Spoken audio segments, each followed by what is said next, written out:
Get ready to delve into a world where the dead rise to serve the living. Did you know that Dead Mount Deathplay is an anime that combines the genres of isekai, fantasy, and comedy, but also includes gruesome horror elements? Welcome to our recap of the first 3 episodes of Dead Mount Deathplay, a new anime series that follows the adventures of a ruthless isekai necromancer in modern-day Japan. In this video, we'll be breaking down the key moments from the first 3 episodes and discussing what they could mean for the rest of the series. If you're a fan of dark fantasy, action, and mystery, you won't want to miss this recap. We'll be delving into the characters, the world building, and the story so far. So sit back, relax, and let's explore the twisted world of Dead Mount Deathplay together. Under an overcast sky, in a barren wasteland covered in animal bones, a group of soldiers in medieval armor struggle to take on an enemy. They are outnumbered and outmatched until a dozen magic circles appear out of thin air and a barrage of knives shoot out of them, taking out tons of enemies. The leader recognizes the group as the Geldwood Church's subjugation unit, and the individual walking towards him as the Calamity Crusher, Shigura Edith Lugrid. Shigura unsheathes his weapon and assumes a fighting pose. Suddenly, a giant animal skeleton is reanimated and tries attacking him, but he takes it out in one strike. He continues to fight, trying to give the soldiers a chance to retreat. The sorcerers note that the dead are infecting the living world, blurring the lines between the two, thanks to the infamous Corpse God. Despite the Corpse God summoning an army of undead opponents, Shigura remains undeterred and manages to get dangerously close to the main enemy. Just as he's about to strike, the Corpse God performs a strange spell. Shigura's blade pierces through the Corpse God's neck, but his soul suddenly disappears, leaving everyone to wonder if the main bad guy has truly been defeated. We're not left wondering for long, as we cut to a puzzled young man waking up in a dark alley in the middle of modern Japan. He doesn't remember how he got there, and he certainly doesn't remember how he got the strange wound on his neck. He eventually comes across 2 police officers. They ask him who he is, and although this is obviously the Corpse God, he says his name is Polka Shinoyama. But before anything else can happen, a girl runs up to him, grabs his hand, and escapes with him. The strange girl, Misaki, brings him to a dark alley and reveals that she was the one who stabbed him in the neck. This obviously frightens Polka, who tries to escape. Misaki throws a knife at Polka's leg. The adrenaline and fear reinvigorate Polka's survival instincts, so he throws the knife back at his would-be killer. The knife grazes her face, missing by mere inches. This has a strange effect on Misaki, who becomes even more excited. None of her previous victims had ever tried to fight back. As Polka's running for his life, he reaches a dark, dirty room. This room was used by members of the Yakuza to end people. Misaki knew about this and even tells Polka that the Yakuza used the bathtub to dissolve the corpses. Because this room had been the final resting place of so many unfortunate victims, their spirits still roamed the place. Polka is able to see all the spirits with his evil eye. It's revealed that the evil eye is an ability that's linked to the user's soul, which is why Polka can still use it despite not being in his original body. Misaki makes fun of Polka for valuing human life, as she's obviously not one to do the same. Suddenly, she lunges at him, fully intending to kill him. Polka admonishes Misaki for not valuing life, stating that all life is precious for the simple fact that they are his playthings. Then, he summons a magic circle out of thin air, and a giant bony arm shoots out, stabbing Misaki in the stomach. In the original world, Shigura has a strange feeling that his work is not done yet. His fellow ally, Rikuria, tries to reassure him that he has crushed the Calamity and defeated the Corpse God. But Shigura worries that he was too late to stop the Corpse God's final spell. He sensed that the spell used teleportation magic, and that the Corpse God's soul disappeared suddenly, but it wasn't snuffed out. It's revealed that he could tell because he also possesses the evil eye. Rikuria tells him that they haven't found any trace of the Corpse God, which means he's dead for good. Shigura replies that he hopes she's right. In the modern world, Polka thanks Misaki's lifeless body for leading him to a place bursting with magical energy. He also wonders what reason she had to try and kill the original Polka Shinoyama.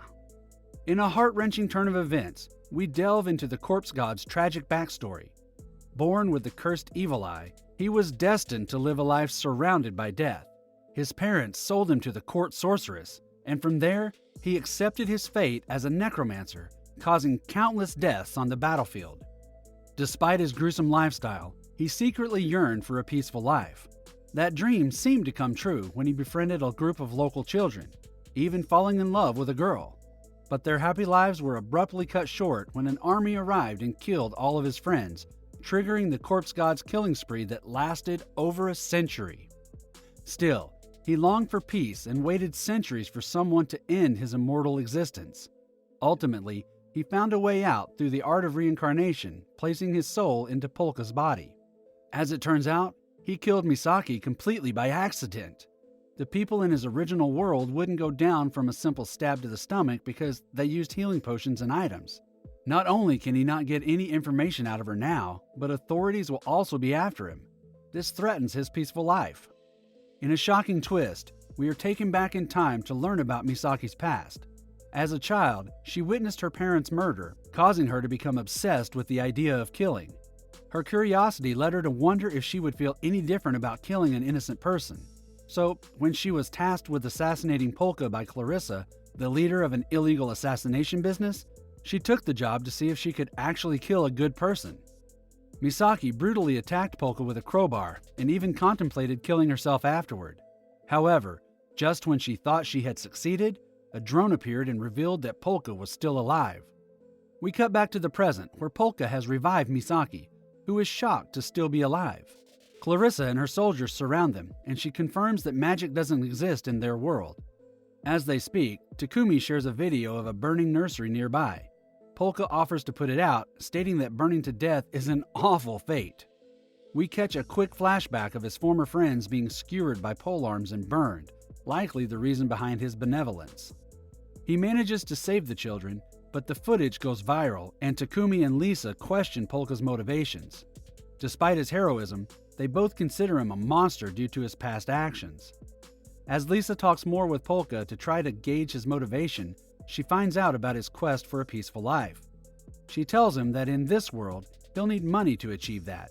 However, Polka's current plans are to use his necromancing abilities to accumulate power and find a place where he can live in undisturbed peace. Lisa offers to help him, mentioning that she'll even have Misaki and Takumi work as his subordinates. Polka spends his time in the new world reading and trying to understand it better. He confides in Takumi that he wants to find out who paid for his assassination to ensure he can live in peace. Clarissa is the only person who had contact with the person who ordered the hit, and she only agreed to expose their identity if Polka agreed to certain conditions. Polka decides to investigate the matter on his own and keeps coercing Clarissa into telling the truth as a last resort. Meanwhile, Misaki finds the current circumstances very thrilling and eagerly checks the news to keep up with Polka's heroic acts. Takumi's still skeptical about Polka, especially when it comes to his relationship with Misaki. Polka is keen to find out how he can use his abilities to make money. A man approaches Misaki and asks her for protection from Hitman, which they instantly accept. During the combat with other gang members, one of the men unexpectedly ambushes Misaki twice. When they turn their focus to Polka, he reveals that Misaki cannot be killed. Together, the two of them eliminate all the gang members. Detectives Tsubaki and Kozaburo, who specialize in cases involving the paranormal, are then introduced. Polka tells Misaki that her bites now have the power to paralyze her victims, which she finds thrilling. Misaki bites Polka to test it out, causing him to briefly collapse, but he quickly recovers. Polka even considers the possibility that the world he originated from and the one he is in now might be connected in some way. Meanwhile, Misaki is still eager to use the paralysis caused by her bites. Polka reveals that the recently deceased gang members were not actually killed, but rendered ineffective. This dedication to not killing astounds Takumi, but Polka also mentions that the gang members will no longer be able to murder anyone in the future.